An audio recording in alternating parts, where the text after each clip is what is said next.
Hello everyone and welcome back to Obas Trending Gist. Today we are zooming in on the Nigerian critical voice on the international stage. Vice President Kashim Shettima, representing President Bola Tinubu, recently delivered Nigeria's national statement at the 80th session of the United Nations General Assembly. And let me tell you, his speech wasn't just a formality, it was a powerful articulation of Nigeria's stance on global peace, regional conflicts, and the sanctity of human life. In just a moment, we will dive into the core of his address, particularly his unequivocal call for a two-state solution for Palestine and Nigeria's commitment to combating violent extremism, both at home and abroad. Get ready for a profound insight into Nigeria's diplomatic effort and its vision for a more just world. Sit back and take a watch. Madam President, Nigeria's soldiers and civilians carry a proud legacy. They have participated in 51 out of 60 United Nations peacekeeping operations since our independence in 1960. We have stood with our partners in Africa to resolve conflicts, and we continue that commitment today through the Multinational Joint Task Force. At home, we confront the scourge of insurgency we resolve. From this long and difficult struggle with violent extremism, one truth stands clear. Military tactics may win battles measured in months and years, but in wars that span generations, it is values and ideas that deliver the ultimate victory. We are despised by terrorists because we choose tolerance over tyranny. Their ambition is to divide us and to poison our humanity with a toxic rhetoric of hate. Our difference is the distance between shadow and light, between despair and hope, between the ruin of anarchy and the promise of order. We do not only fight wars, we pit and shelter the innocent victims of war.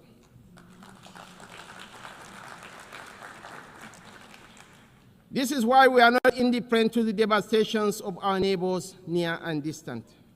This is why we speak of the violence and aggression visited upon innocent civilians in Gaza, the illegal attack on Qatar, and the tensions that scar the wider region.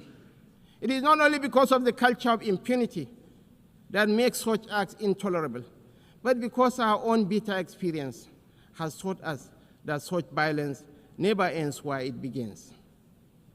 We do not believe that the sanctity of human life should be trapped in the corridors of endless debate. That is why we say, without stuttering and without doubt, that a two-state solution remains the most dignified path to lasting peace for the people of Palestine.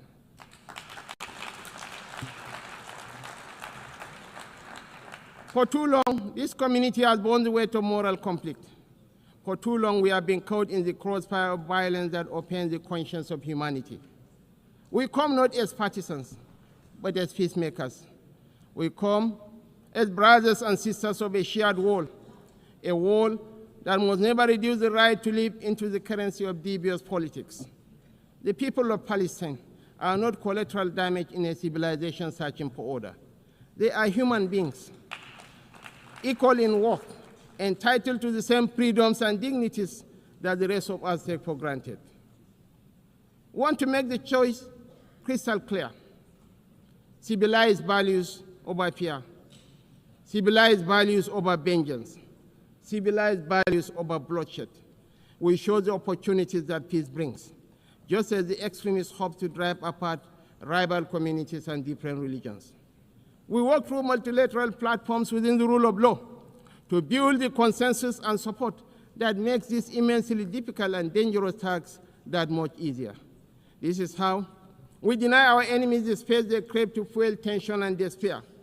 It is our experience that this offers the best, perhaps only hope for peace, reconciliation, and victory for the civilized values of a shared humanity. What a powerful address from Vice President Shettima. The passion and the conviction in his voice truly underscores the gravity of the issues he touched upon. From his opening remarks, Vice President Shettima meticulously laid out Nigeria's long-standing legacy as a contributor to global peace. He profoundly highlighted Nigeria's participation in 51 out of 60 United Nations peacekeeping operations since its independence in 1960. This isn't just a statistic. It is a testament of Nigeria's deep-seated commitment to stability beyond its borders. He then drew a direct line from this international involvement to Nigeria's regional efforts, emphasizing their work with African partners to resolve conflicts and their ongoing commitment through the Multinational Joint Task Force. This showcases a consistent trend of proactive engagement in peace building. Shettima's speech also profoundly addressed Nigeria's internal struggle against insurgency. He articulated that while military tactics might win battle in the short term, the ultimate victory in wars that span generations is delivered by values and ideas. This philosophical approach suggests a recognition that root causes and societal cohesion are paramount in overcoming violent extremism. He explained that terrorists despise Nigeria because it chooses tolerance over tyranny and resists their attempts to divide humanity with a toxic rhetoric of hate. He presented Nigeria's defense as a choice for light over shadow, hope over despair, and order over anarchy. Perhaps one of the most striking aspects of his address was Nigeria's clear stance on the plight of others. Shettima declares Nigeria's non-indifference to the devastation of our neighbors near and distant, explicitly mentioning the violence and aggression visited upon innocent civilians in Gaza, the illegal attack on Qatar, and wider regional tensions. He firmly stated without stuttering and without doubt that a two-state solution remained the most dignified path to lasting peace for the people of Palestine.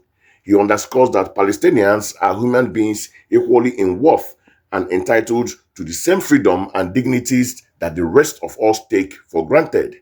This demonstrates Nigeria's empathy and its belief in universal human rights, echoing its own bitter experience with violence. From a critical perspective, Vice President Shettima's speech at the UN General Assembly was a significant and commendable diplomatic effort. Its strength lay in its clarity, moral conviction, and directness on sensitive global issues. Nigeria's unequivocal support for a two-state solution for Palestine, articulated with such resolve, placed it firmly on the side of international law and human dignity, potentially galvanizing further support for other nations. The speech also skillfully connected Nigeria's domestic challenges with global ones, positioning the nation not just as a recipient of aid, but as a knowledgeable and emphatic voice contributing to solutions. The emphasis on civilized values over fear, vengeance, and bloodshed offers a compelling narrative for peace building and reconciliation. However, while the rhetoric is powerful, a critical observer might ask about tangible diplomatic and practical steps Nigeria intends to take to operationalize these values beyond condemning illegal attack on Qatar and violence in Gaza. What specific action, diplomatic initiative, or aid efforts will Nigeria champion to translate this moral stance into concrete change?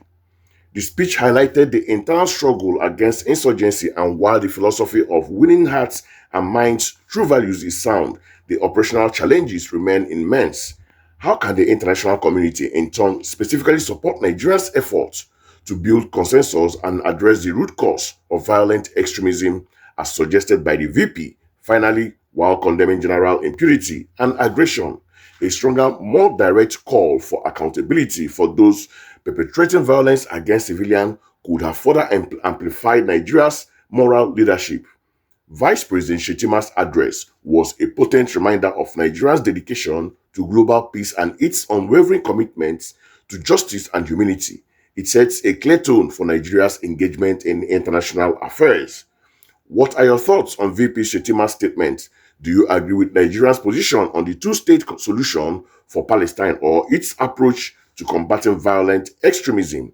Share your insights in the comments below.